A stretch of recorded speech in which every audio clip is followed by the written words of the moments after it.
Good morning, welcome to Catex TV. My name is Frank Fortunato. Today is Thursday, August 16th, 2012. If you've not tuned into the U.S. presidential race, you should. The level of vitriol is appalling at this point. Both candidates are hurling gallon-sized buckets of mud at each other. And there's still several months to go. Imagine what it will be like by the end of October. Back to our news. The mayor of Dallas, Texas yesterday, announced a state of emergency in the United States' 9th largest city. It's struggling to contain an outbreak of mosquito-borne West Nile virus that's claimed the lives of 14 people so far this year. Nearly half of the 693 human cases of West Nile virus in the U.S. this year have occurred in Texas, and Mayor Michael Rawlings said that what they've begun to do in Dallas is spray aerial pesticide throughout the streets in order to tamp down the threat from the mosquitoes.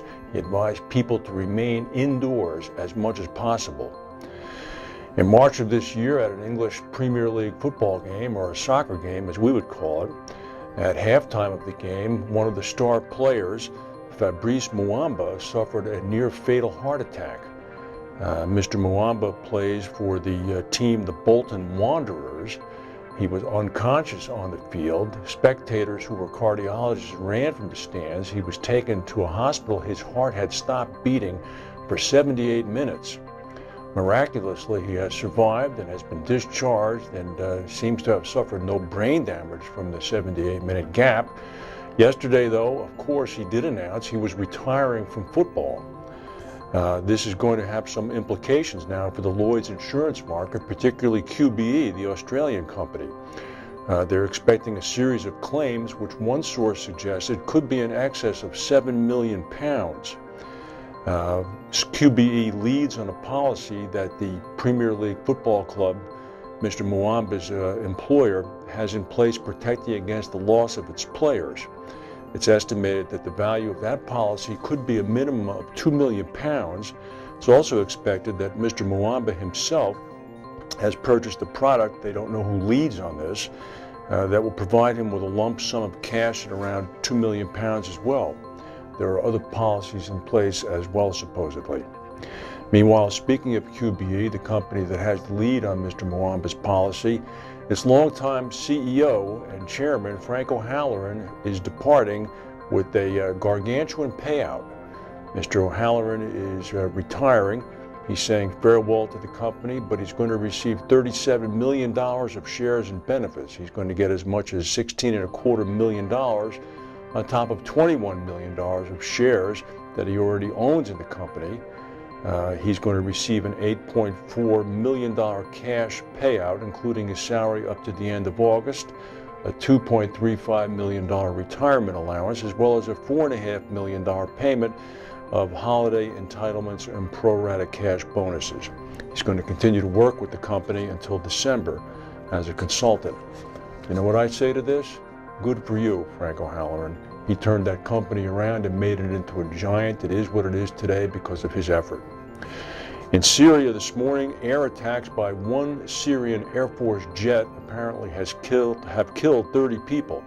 This is in a small village of Azaz, about 25 miles north of Aleppo. The wounded people were taken directly over the Turkish border, which was only 3.5 miles away.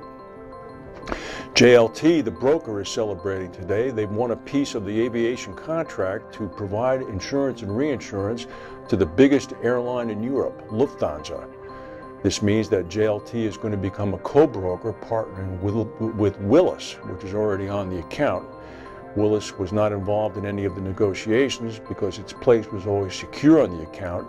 The loser here apparently is going to be Aon, which had been acting as a minor advisory role with Lufthansa. They're no longer part of the setup. There's a new chairman at Swiss Re America. His name is Philip Ryan. He's been on the board since 2010. He's succeeding Walter Bell. Mr. Ryan, up until May of this year, was the chief financial officer of Canada Power Financial and Power Corporation. It's a diversified management company which has interests primarily in life insurance, asset management, and financial advisory services.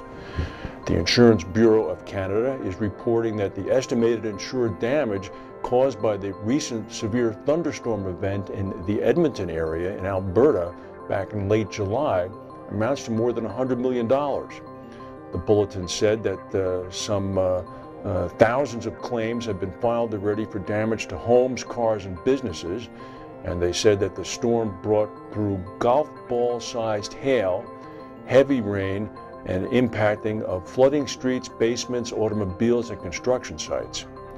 Meanwhile, the National Hurricane Service has announced that Tropical Storm Gordon has formed in the Atlantic Ocean. It's expected to move away from the U.S. The maximum sustained winds early today are only about 40 miles per hour.